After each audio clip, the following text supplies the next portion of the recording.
I grew up playing all the first few Assassin's Creed games, all the way from the first one through Revelations. I think they're all amazing games with good stories that I even might cover someday, but it's not to say that the games don't come with their own set of issues, such as trailing missions in a Ubisoft games, but I think overall all the previous games are a nice collection of games with a really good story. Some while ago I stopped playing Ubisoft games since, it's Ubisoft, and I just grew tired of their franchise, and I didn't like what they did with the newest Assassin's Creed franchise. I only played Odyssey and Origins, and I felt Origins was the better one of them because it still felt it had the Assassin's Creed aspect into it, but just with RPG mechanics. But Odyssey just felt like it was an RPG game, and it just had Assassin's Creed name onto it and just like some story bits connected to the franchise. But over the years, people have told me that I should play Assassin's Creed Black Flag, and that is a good game and it has a really good story. And some of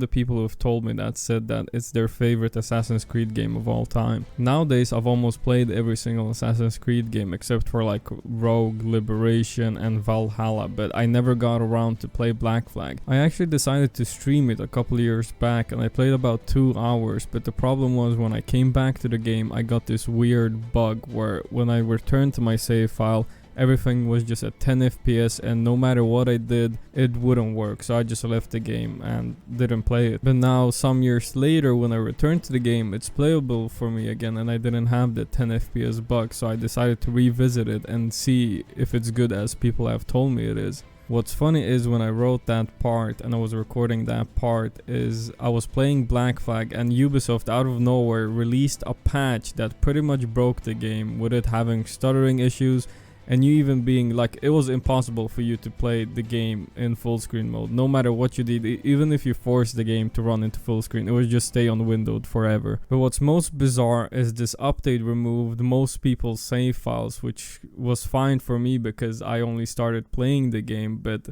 I can see people like fucking playing this game for ages and then coming back seeing their, 99% save file being corrupted or just plainly deleted. But then as I was playing, they released another patch fixing all the issues that they did in the previous patch. And keep in mind, this game is over like 10 years old, and I don't know why they keep patching it. People are speculating because they're maybe planning a Black Flag remake, so they're like secretly patching the game, but it doesn't really make sense to me. I wanted to say I'm thankful for them that they released the patch so I can experience the game now, but they shouldn't have patched it in the first place because apparently people were just playing the game fine before they released the first patch, and then they fixed their issues with the second patch. So I guess thank you for not leaving the game after the first patch. So in this video I'll be going over my time with the game, going over the story, gameplay, and all the good and bad stuff. Black Flag starts with Abstergo, the company in this universe who handles the time travel of this universe, who lets a person relive their past bloodlines, like their descendants.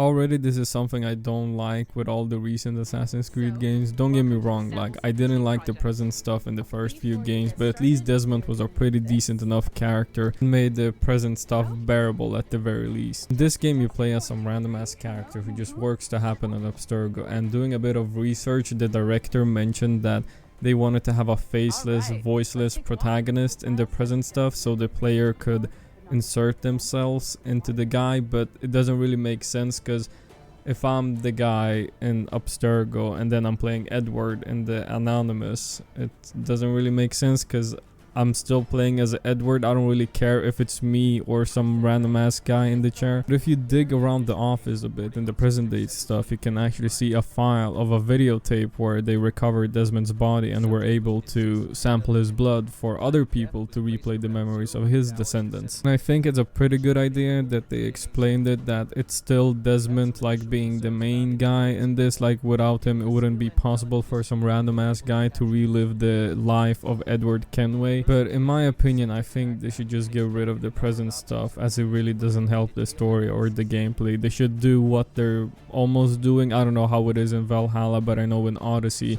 they at least let you have the option as a player if you want to keep yourself invested into the present stuff, or if you just want to relive Cassandra or Alexio's story. Even in those games, even if you're put out of the Anonymous, you can instantly go back to it without anything consequential really. So if you want to know what happens in the present, you can stay a bit while, talk to other people, or explore the current world, or if you just don't care, you can go straight back in. But that's not the case for Black Flag, unfortunately. And it sucks because it's almost the same loop in every game, where you are engaged into the story of what is happening, then they will leave a cliffhanger, but then you're dragged out of the story and inserted into the present stuff. There's bare-boned characters who don't really provide a lot of story, and you don't really care about them. Because for me personally, after Desmond, spoiler alert, he dies, it wasn't really interesting. I thought there were some interesting bits in the newer games with him being like a ghost or whatever, but after that it was just boring because it was just new characters that didn't fit the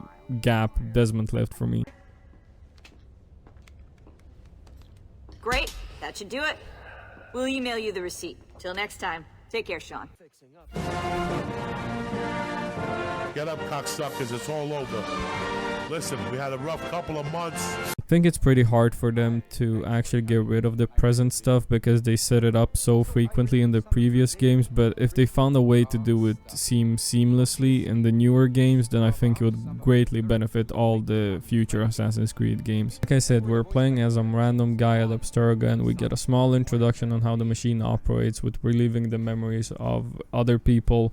And we go into the first segment of playing as Edward Kenway. Edward Kenway is a pirate, and we'll be playing as him for the remainder of the game. It shows a small introduction of him when we're on a ship that crashes because of some dipshit that attacked us. We wash up on shore with an assassin that Edward tries to loot straight away but realizes he's alive. The assassin offers him some money but quickly changes his mind as he tries to kill us, so we follow him. I like how the objective changes from following the assassin to killing him as soon as he shoots at us. Also, this assassin's name is Duncan, by the way, and must be the worst assassin of all time. Like, I fucking killed him in like 2 hits, bro. Like, I don't know what kind of fucking Assassin's Creed you're in, but you need to train some more. Edward decides to loot his body and finds a glass-shaped thing with a letter saying that the governor awaits the arrival of this and is willing to give him money. Seeing the opportunity, Edward takes his clothes and his items in pursuit of the money, and this segment shows us that Edward is more of a taker in life, as he has a goal in life and he's going to achieve it no matter what. We also get a good cutscene seeing Edward with his wife explaining to him how he needs to be a pirate in order to actually make some real money, because if he would work for the government, they would just take his money and he would go nowhere in life working for them. Exploring the island a bit further, Edward meets a merchant Bonnet on the island and hitches a ride with him and gets to the island Duncan was supposed to arrive at. And being at Ubisoft games, of course we have our trailing missions, and I really don't get it, as it's the second mission of this entire game and we already had 2 trailing missions where we had to follow 2 guys heading towards the Templars. The problem with trailing missions is that you waste 10 minutes of your life following a really slow NPC without really doing anything. The best case scenario is you get some context dialogue explaining something, but even that is rare. Almost every Assassin's Creed games has them, and they need to be removed since they're only there to pad out time. I think a better option for them is either longer cutscenes or making them missions where you have to gather enter, for example, from a dead corpse or something like that. And I just thought about that like just straight from my head, and I think it's a better option than the trailing missions. I think even a better solution would be to running after your target or anything, because nobody wants to follow a slow NPC. I know why they have slow NPCs when you're trailing them, because some people might not know how the parkour works or how to follow them, but in all honesty, I'm pretty sure 99% of players know how to follow an NPC, and most of them are just sighing and thinking like, oh my god, just speed this up. Once we get to the location where we're supposed to meet the Templars, we meet 3 Templars, a John Marston a Cassidy knockoff, an old guy, and a guy with scar. Well, let's call him Scarface. Edward decides to work with them for a while in order to get the payment Duncan was supposed to get off the governor, so we kill other assassins to help them and help them in general to gain their trust, as the governor doesn't know how Duncan looks, he just knows the clothing he's wearing. The Templars have a sage of sorts that is supposed to bring them closer to the observatory, the main goal of this entire game, and they need the sage's blood to open the door to it. In my first playthrough, I found it was an interesting choice, as I thought the game would revolve around Edward being a Templar instead, since he never got to meet Assassin's Creed Brotherhood, but it changes later on in the game. So I think one guy at Ubisoft must have realized how interesting it would be to play a Templar instead, so they decided to release Rogue the next year or the previous year, I'm not quite sure.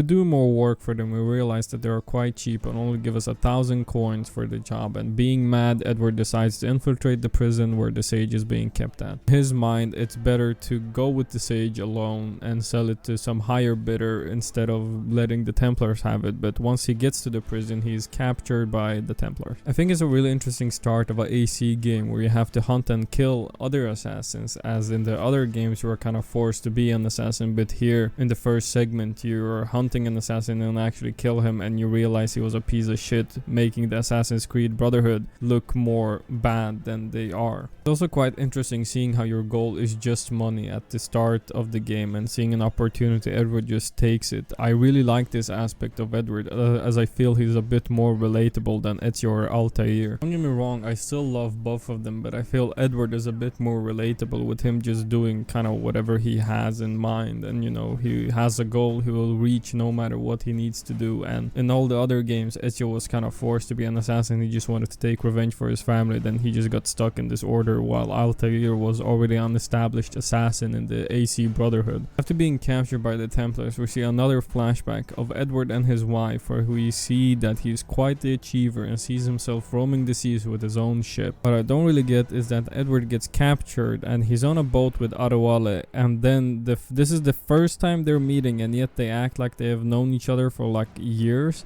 I guess it was maybe a time skip or something, that Edward was in capture for longer than we know. This is something the game is quite bad at showing us, on how much time has actually passed. Escaping, we save some pirates and take a ship, and Edward finally has a ship of his own, the Jackdaw, and with it he travels to an island called Nassau, where pirates reside and live as freemen. I don't know if this is confirmed or it was something I missed, but I think Edward is some sort of leader here with 3 other guys: Ed Thatch, Blackbeard, Ben Hornigold, and James Kidd. At first I thought James Kidd was a girl, but then as we do more shit with him, I thought he was just like a teenage boy with a really high-pitched voice, but well, you'll see later on into the video. I guess after some months or even years, Edward thinks it's the best option to kill the Templars that trapped us in the first place, so we set out to find John Marston and kill him. He's on a remote island, and getting there and killing him, we finally take control over the island and we have a safe house of sorts. After killing him, we get another fucking prison jump where we are being blackmailed by the IT guy to hack another computer for him, and this is the video file I was talking about in the early on in the video, where Abstergo took Desmond's body and with his blood are able to go into the Anonymous with his bloodline. And again, I have to say, I hate the present day stuff. I don't think I'm gonna include too much here early on into the video, but the only thing good about the present day stuff is the view the CEO has of the city in his office. Going back to the real game, we get another flashback where Edward's wife Caroline leaves him as he's just mostly drunk, and are brought back to the present to meet Kidd and talk about the plans for the future. We also discover that there's a Templar armor in the house we have now, and here comes a general gripe I have with all the Assassin's Creed games, as they usually show you that you can get a cool armor set like here, but then it's unavailable during the story. You can only get it after you finish with the story. I never understood it, since I won't be doing so much stuff after the story is done, so it doesn't really matter. Like, I want to look cool while I'm doing missions, like whilst I'm playing the story I want to have a cool armor. I don't want to be limited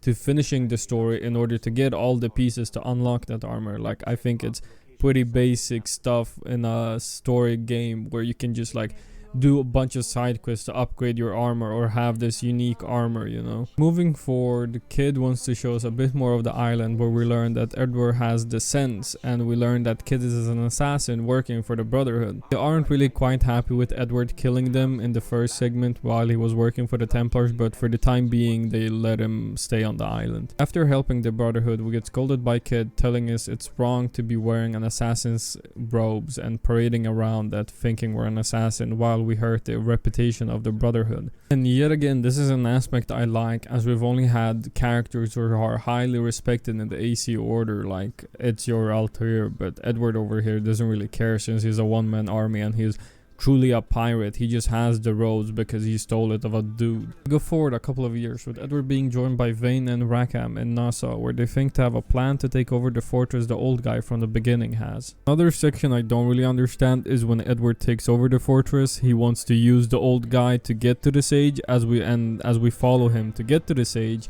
the old guy acts surprised that we followed him. I don't know, maybe it was another time skip or time jump, like he took over the fortress, let the old guy go, and he's like, yeah, sure, whatever. And then it was like 2 years later. Like, again, this game has terrible time skips and time pacing. We also get a cutscene of Adewale, the right hand man, saying to Edward that he and the crew are getting tired of chasing this dream of his, and he puts himself in front of them instead. And this is one part I don't really understand, as we just started chasing for the sage, and Adewale is treating it like we've been doing it for 10 years. And again, it might have been the issue with the time skips, that we don't know how much time has actually passed. Kid is also there wanting to kill the old guy and the guy who has the sage, but Edward is fixed on following him to get to the sage, as he thinks he'll get a good reward if he has the sage. Killing the guy who has the sage, he realizes that the sage has been secretly working with the Templars and that he wasn't a captive for them. And oh, we also learned that Kiz was actually a woman called Mary, so whoa.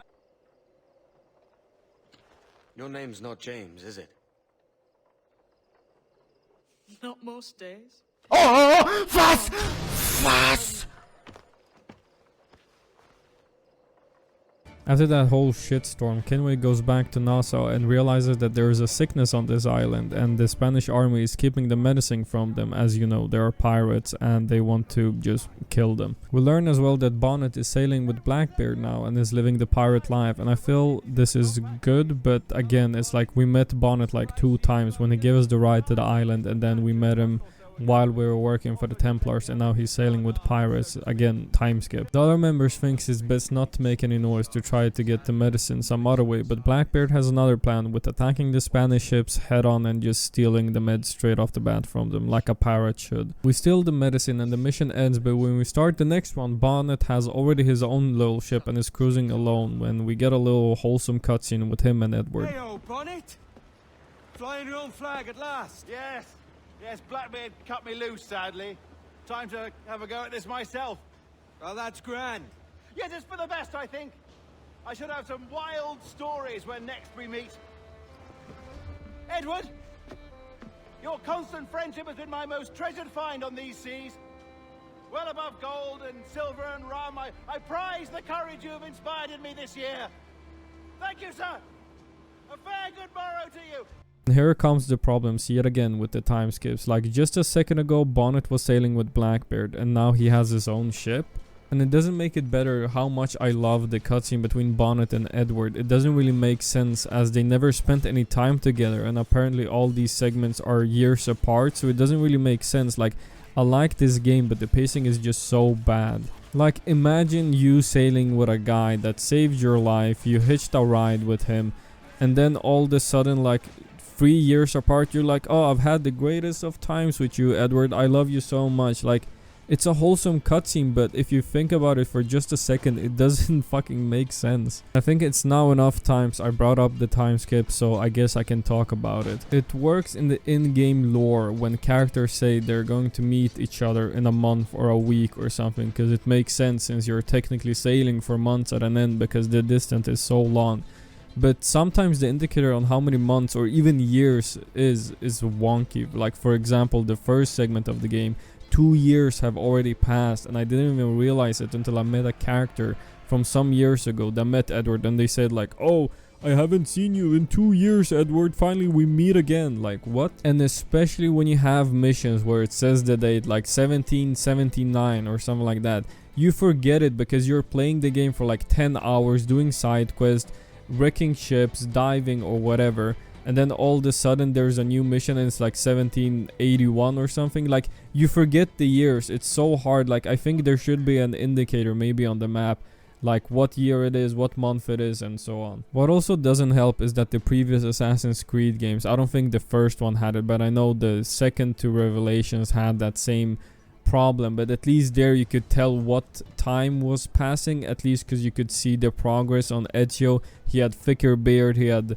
more beard, you know, he was looking a bit older, but Edward doesn't change anything. At one point I thought he had longer beard, but it was just the lighting shining. Like, he has the same beard throughout the entire game. The only thing that really changes is the hair on him. I'm pretty sure it gets longer progressively, but I think a better choice would be to at least show a bigger beard on him, or like you have the option to shave the beard. So like in Red Dead Redemption, you know, as if you spend too much time in the wilderness, your beard grows, and if you shave it and whatnot, you know, just some sort of indicator of how much time has passed. I think it will also be fine if at every mission they said the date, because at least you would have some sense like, oh, it's 1771 now or whatever. But like they're non-consistent with how they show the years in every missions. Like the first mission can show what year it is, then you play for like 10 missions, they don't show anything, and then after the 11th mission they show how many years have passed, and you're like, I don't really remember what the last year was. Like I don't know how many years have passed since the last 10 missions. We learned that Blackbeard has been like destroying all the Spanish ships in order to get the medicine, as a true pirate should do according to him. And when we get there, we see that he captured 3 lieutenants and he's in a swamp area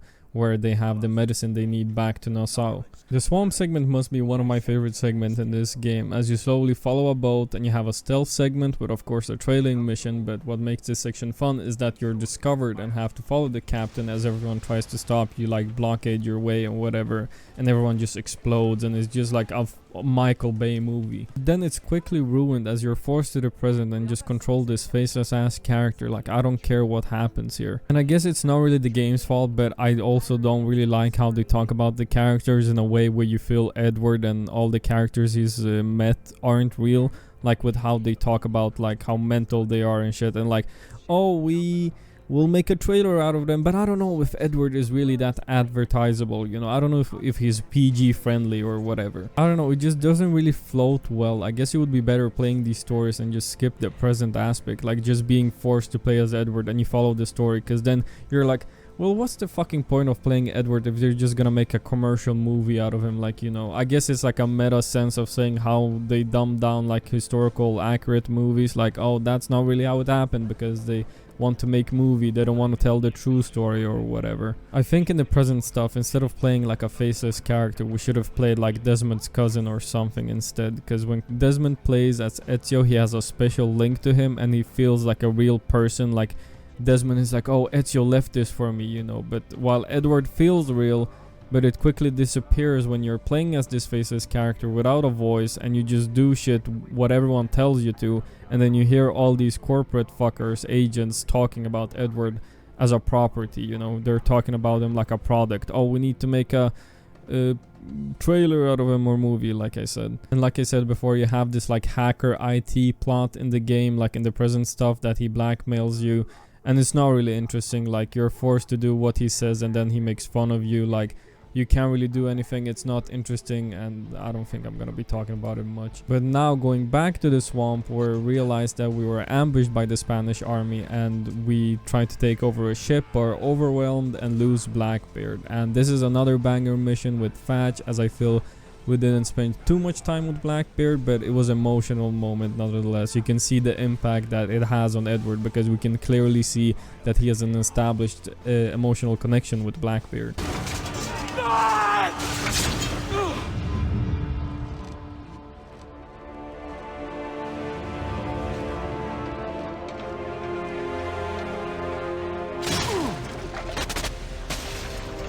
Being cast overboard and attacked by the Spanish Navy, we were forced to leave them for now, and as we attack one of the ships, we were betrayed by Rackham, the blouse guy, because the people of Nassau thought he would be a better leader than Edward or Vane. So he takes our ship and our crew and strands us on an island with Vane in it, and this game really picks up some steam after the halfway point, as I feel there's a lot of great moments, such as you losing your ship and essentially starting over, with you being stranded with Vane on this island and essentially just having to hunt for food and survive. But this also gets quickly ruined as you get back and, oh look, everything you had is back now, yay. Like, I think they just missed a great opportunity here with not letting us experience losing everything for longer, as it feels we lose our ship and our crew and everything we've built up in 5 minutes and just instantly get it back. Like, what? And yet another god-awful time skip, as we don't know how much time it's been on the island where Edward and Vane is, and essentially Vane lost his mind there, and a segment later on in the game confirms it. I don't really know because I'm not a psychologist, but doing some normal digging around the internet, it seems that it depends on the person on how long it actually takes to lose your mind, and it also depends on how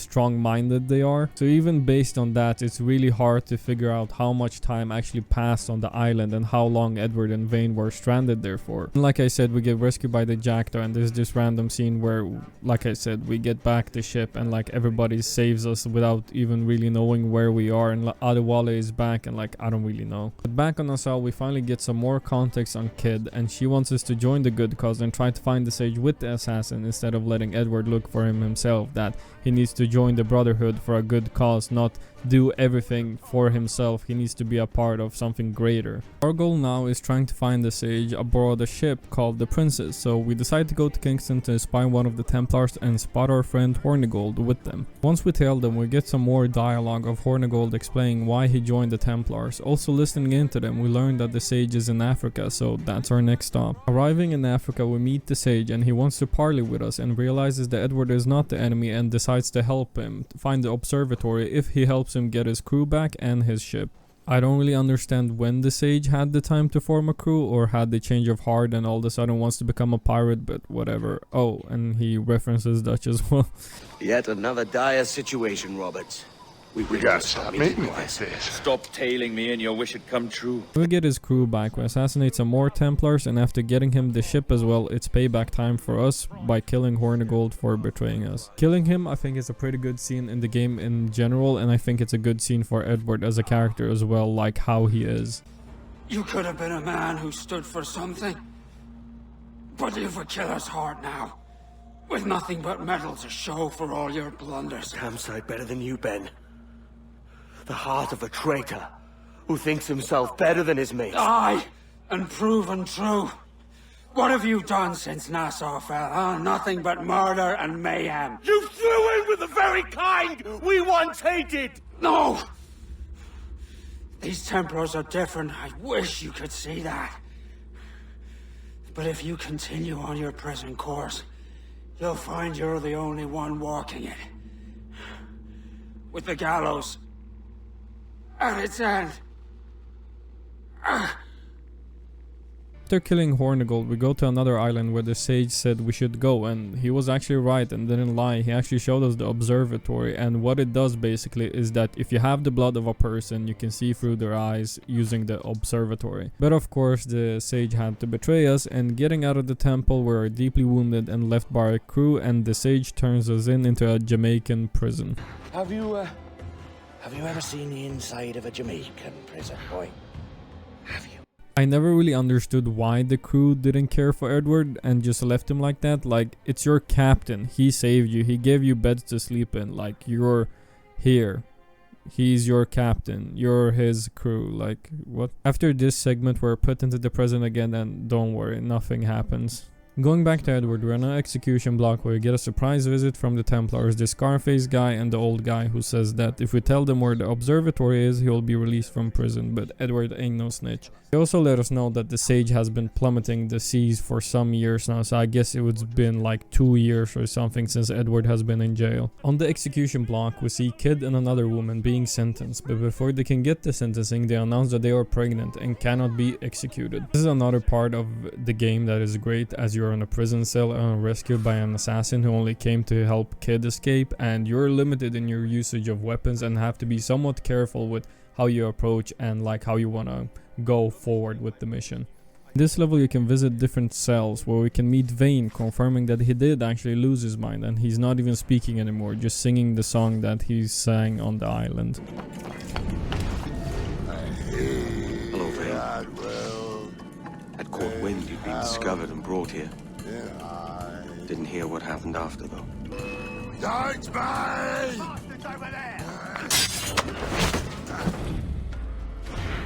Best of luck to you, mate.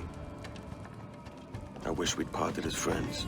We meet Kid, notice that she's very ill and try to escape with her, but she dies in our arms as we exit. Kid tells us that Edward should try doing something good in his life, just for once, for Kid at least. It's not really specified how Kid dies, if she died because she was giving birth or she got an illness in the prison, but nonetheless she's dead. I think it's a good scene as we did actually spend some more time with Kid rather than the other characters, and she did have somewhat of a good influence on Edward, and this ruins Edward as well, as he has a drunken episode when he escapes the prison, where hallucinates the Sage, Kid, Adewale, and everyone basically in his life. Also like this dream segment with Edward and his wife and kid. I feel this has to be the strongest part of the game, especially with the voice acting and like the emotion and everything.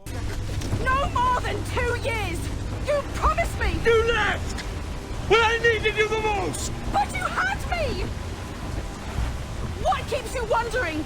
Do I not make you happy? I'm so close, Caroline! Please! Just let me do this! Is everything you do out of spite, Edward? It's not spite that's driving me, Mary! It's courage! Courage for what, man? There's no one left in your life to care. God damn you all! I can handle this! Lout! Always tearing down when you could be building things up, or building yourself up if nothing else. Just leave me be! Change course, Edward!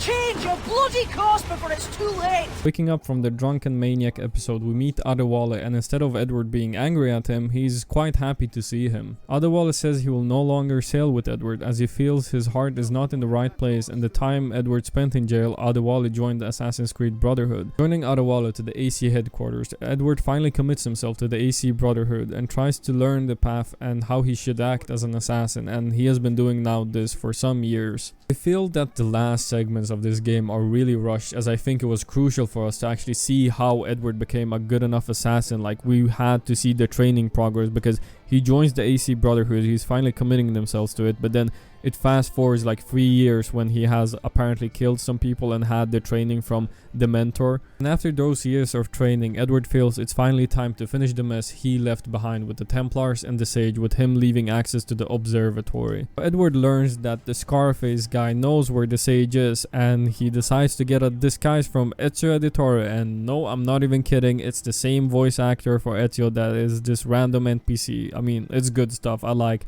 seeing Ezio back in another game. There is no beauty to this city. No expression of joy. No aesthetic plan. Idiots. You are all idiots. How you English believe you can subdue the world is beyond me. Killing Scarface, he realizes that Edward has changed and somehow sees himself as a friend even in death. He sees that Edward wants to do good and somewhat agrees with him that the observatory is just too powerful for any man to use. This is great, as I feel most of the bad men in Assassin's Creed games just stick out their point and never change about it, but Scarface actually changes his mind, like he sees his wrong and that he should help Edward. So really good stuff there. Finally having the location of the Sage, we fuck him up in an intense ship battle and kill him. And thing about Sages is that they're born every few hundred years or so, because their blood is so valuable. He pleads Edward to at least destroy his body he's currently in, so nobody can use it for their own advantage, such as the observatory. After dispatching the Sage, we have one final guy to kill, the old guy, who's apparently held up in the fortress from the beginning of the game, but when we kill him, oh, whoopsies, it's his brother or cousin or something, and he's actually in the observatory, so that's our next destination. Getting back to the observatory, we see that he managed to somehow activate it and is going crazy in there, so being the pirate assassin we just kill him. And what I don't get is that he's telling Edward like, yeah, we lost our cause because of you, essentially fucking everything up, but you ain't got no hoes, family or friends. Like, are you serious, my guy? Like, are you legit serious? Like, their whole goal was to like control the human race, or like everyone, to have like true justice in order to have the observatory. But then he's like, oh, I know we lost, but Edward, you ain't got no hoes and friends and family. Like, what? It's like comparing someone that lost $100 million to someone who just lost their iPhone charger. Like, it's so bizarre to even bring it up. After finishing everything up, the assassins come in and give us a letter, supposedly from her wife, but when we get back, apparently she died some years ago, and Edward was left with a child instead of a daughter. Edward gets a flashback of all the people who betrayed him and died on his journey, but he's on a better path now as tries to improve himself. We get a really wholesome ending to the game, with Edward sitting and talking to his daughter on the ship, and at the end of the cutscene we get her and Edward's son Haytham, that's the main protagonist of Assassin's Creed 3. And I do think the ending is really wholesome, but like I said before, I really think that the last segments of the game are really rushed. Oh boy, so that was the story of Black Flag, so it means the video is done, right? No! I still want to talk some more about the gameplay aspects of the game and the story aspects of the game now that I'm done with the story and summarizing it as a whole. I think I can start off by saying some of the gameplay things and in general things I think are good about the game. And there's a lot of side content that you can do, such as Templar hunts. They'll let you earn a key for the armor I mentioned earlier in the video and learn a bit more about the assassins you help during them. There's a huge focus on the game with its ship's mechanics and with different activities you can do, such as dive for treasure, go whale hunting, or go shooting down ships. I have to say, even me as a person who doesn't like water segments or like diving or water levels in games in general, I think Black Flag does it really good, and they did it so well enough in fact that they stole all these mechanics and added them to all the future Assassin's Creed games, but just dumbed down everything. I feel the game is well balanced with its money system, as I never felt I had too much money where I could get 10k and just lose it all because I knew I had to invest that money into my ship. Like, I know in all the other Assassin's Creed games, such as Assassin's Creed 2, I would have like 20,000 coins on me and I didn't know what to do with them. I just had them for the entire playthrough because most of the weapons were like 2k, 3k or whatever. Also like how they implemented the guns into this game, where you can have up to 4 guns to shoot at once, and it makes sense for a pirate to have that many guns since, you know, it takes like 10 minutes to reload a single gun, so it's better to just have 4 guns that you can shoot instantly and just kill everyone. It's really calming as well, just being on your ship, hearing the different chanties that your men are singing and at the beautiful sea. And I'm not gonna lie, they spit some bangers in there. And like I said, keep in mind, I'm not a player who likes water segments in game, but this was one of the aspects that didn't sit well with me in the beginning, but later on it was really good and I really enjoyed it.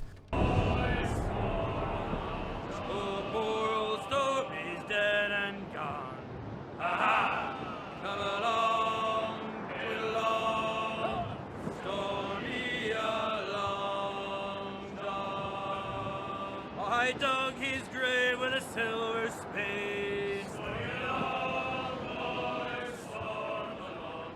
Graphically, I would say the game is great looking, especially for the time being, and the setting of the game is set up in the Havana Islands, and I think it's really cool seeing the different islands, but also the different weather types in the game to spice it up a bit. But it's honestly is just storm, cloudy, sunny, and raining. Like, there's only 4 different types of weather, but I feel they float nicely with the game. Now we can get into the bad stuff and the problems I have with the game. And I said how the game picks up steam halfway through the point, and it does, but it just goes by so fast. Like, as soon as you're getting into that point, you're really invested into the story, it just goes down instantly. You're like, wait, was that it? Even though the game has a nice wholesome ending for Edward, I don't think the game really deserves it. I think we should have spent more time with Edward and the pirates in the first half of the game, as I think the whole message of the game is that their pirates are slowly dying and that era is slowly over, you know. And like some of the segments, especially with like Hornigold or like Blackbeard, we spent some time with Blackbeard and like Kid, that's enough time I think, but like with some of the other characters, like they're betraying us, but we only met them for like 2 cutscenes I think, so it doesn't really make sense that we're like heavily emotionally damaged because they betrayed us. And again, with the time jumps, I just think they ruined the game and it sucks. And what doesn't help is that you're dragged along with the present stuff as well, which just takes immersion out of the game. I get that they set up the present stuff in the first game and they're kind of forced to follow it along, but I think they should have just dropped it after Desmond died, or like they did in Odyssey or Origins, where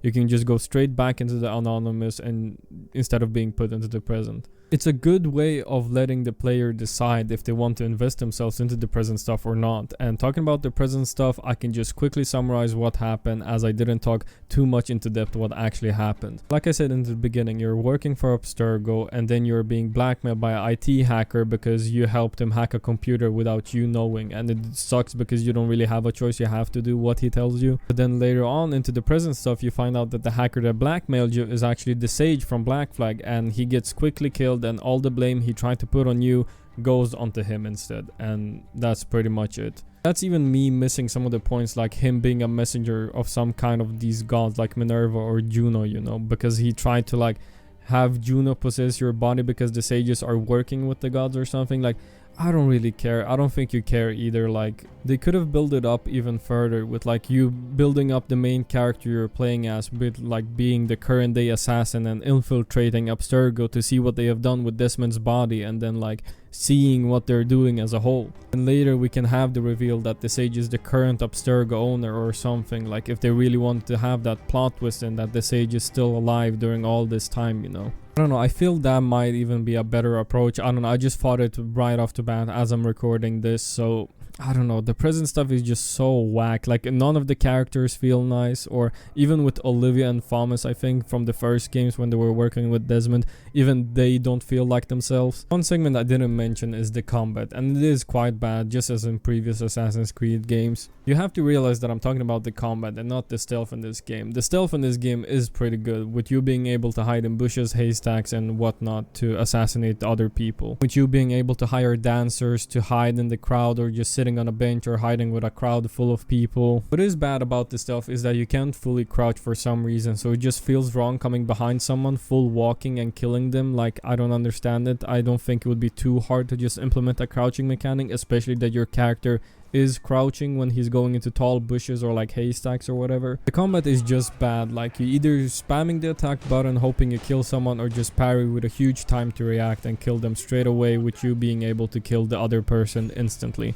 Also have the option to break their defense, but it doesn't really matter until you meet the brutes of the game. Like any other NPC or enemy, you don't really have to break their defense. Like I said, you can either you shoot them with the gun, spam the attack button, or just wait for them to attack and with you parrying them. This is not an issue that Black Flag has in particular. This has been an issue with the games even from the very start, and it's unfortunately not even better here. I think Assassin's Creed 3 did the combat a bit better, but I'm not quite sure as I don't really remember that game. I mean, if we're comparing Assassin's Creed 2, for example, to Black Flag, it is much better. It's more refined, but it's still the same shit, you know. It's the same shit, but just sprinkled with some gold, you know, to make it look a bit more flashy with guns and whatnot, but it's still bad. I think something that the AC games as a whole suffer from is the copy-paste aspect of them. It didn't help that the games were released only 1 year apart from each other, meaning that they had to use already used assets for the future games. I think they took a risk and did something new for once with Black Flag, bringing it to the high status it has today with newer players. In the previous games you could also fast travel to other regions or other maps, but it was really limited and didn't offer too much of a gameplay variation, unlike Black Flag. I would say around 50% of Black Flag's gameplay is around the ship combat and focus on the water sections, as most of the game is just water and just islands sprinkled throughout. They mostly did it probably to pad out time because they realized they had maybe more visions for the whole gameplay mechanic, or maybe they wanted to do some more with the ship's mechanics but didn't have enough time. Something that hurts the game as well as a whole is the structure they all follow with the similar missions. Like, they don't even have any new segments that really challenge the player, except for the ship combat, of course. But even in Assassin's Creed Brotherhood or like Revelations, you had Da Vinci's newest inventions at Ezio, and you had to like fly a flying machine or shoot a cannon or whatever. It was something different at least. Assassin's Creed Revelation, you had the mechanic of taking out outposts and then defending them or attacking them with groups of assassins, and I felt that was a bit more engaging and made you feel more immersed into the Assassin's Creed Brotherhood. But here in Black Flag, it's not even that with the pirates, you know, because it makes sense if you just want to like pillage with other pirates, but it doesn't even have that. The game has instead is it has the Edward Kenway fleet menu or whatever, where you can send different ships you've gathered throughout your journey onto different missions. But I never really found any use for it because you only get a couple of gemstones, I think, and like wine or rum or something, and I never really found any use to use the gemstones. I thought I would earn some money or something. Like, it's not really motivating doing them because you're not really gaining anything from them. Comparing it to Revelations, where you could send different assassins, and depending on how you upgraded those assassins, it would earn you more money or more equipment or more resources. I think Assassin's Creed 3 had this mechanic with skinning animals, and Black Flag has it as well, with you being able to hunt animals and then gather their pelts in order to upgrade Edward. At first I thought it was cool with me being able to explore different islands to gather different pelts to upgrade my Edward as soon as possible. Then it got quickly ruined as soon as I found out you can actually just buy most of the pelts at a shop, so it didn't really make sense. Like, if I have enough money, I can just upgrade Edward right off the bat. I was talking with some people about Black Flag, and a lot of them say that they mainly cared about the pirate aspect and mainly enjoyed that part of the game, and that most of them didn't really care for the story as much. They just wanted to go out and do pirate shit, like wrecking ships or looting or whatever. But like I said, I think the pirate aspect is pretty weak in this game, as you can only really damage ships and go into naval combat. But other than that, you can't really do anything like go into bar fights or like plumage a fortress with your pirates. I mean, you can do that, but it's based on the ship mechanics. The other thing you can do is have pirate contracts, with a pirate putting out a contract with another pirate and being like, oh, I fucking hate this guy, can you just kill him, I'll give you 1000 coins. And that was cool in the beginning for me, because I was like, oh, this is a really cool and easy way to earn money in the beginning of the game. But then it just changes to assassins contracts, so I'm like, it would have been fine if we had both assassins and pirate contracts. Maybe even have like a reputation system where we do contracts for the assassins to gain more trust from them, and even gain more trust from the pirates, or like being the most infamous pirate, or even having bounties or whatever. And you have bounties on the naval combat, like on your ship, but it doesn't really work well, because I've had a bounty of like 3 stars and only like 2 bounty ships have come after me, and they've always been a lower level than I have. Something I forgot to mention is the parkour system, and I feel it's really good and it's really smooth in this game, because I really like the parkour system in the first few games, but in Black Flag I think it's really amped up with you being able to climb onto trees and like swing from a corner, go under a tree, even slide, or just like jump over a short object. It's really fucking cool. Playing the game, you notice that they really did give a fuck about the parkour system, because it feels smooth. Most of the times it doesn't jank out or anything. Sometimes it is the game's fault, like when you're trying to hold onto a ledge or jump over to another ledge and the game doesn't recognize if you want to do that or not. But most of the time it's really smooth, and it made for some engaging fucking running away from the law enforcement's combat, because I was like, oh, I'll jump over this, I'll go to the haystack there. If they find me there, I can just quickly jump onto the roof, and then I can swing into this tree and then hide from them. And with all that, I think that about wraps my thoughts on this game as a whole and its story. I do think that Black Flag is one of the better AC games, but I think it has soured with some time, and people are almost looking at it with nostalgia glasses on. I see myself as a dick rider for the first 4 Assassin's Creed games, and even I can see some problems with them, and even Black Flag for that matter. I think people hold Black Flag a bit too high in regards to the AC games, but it is understandable, and I can see why people even might say that it's their favorite Assassin's Creed game, because they did try to do something new, unique and different, and gather a new audience for people who might have not even cared about Assassin's Creed Brotherhood, and they finally see this game and they're like, oh shit, there's pirate stuff, you can play as a pirate, yeah, I'll fucking play this shit. Don't get me wrong, I really like this game, and I feel I had enjoyed my time with it and recording this video and analyzing it, but I do see some problems with it, especially with its story and the different time skip it has. I think if Ubisoft wasn't too focused on releasing a new AC game every single year like they did in the past, I think this game could have been way better than it actually is, because I do feel some people are looking at it with nostalgia glasses. And don't get me wrong, that's your opinion. You can think that this game is good on its own, it's your favorite Assassin's Creed game.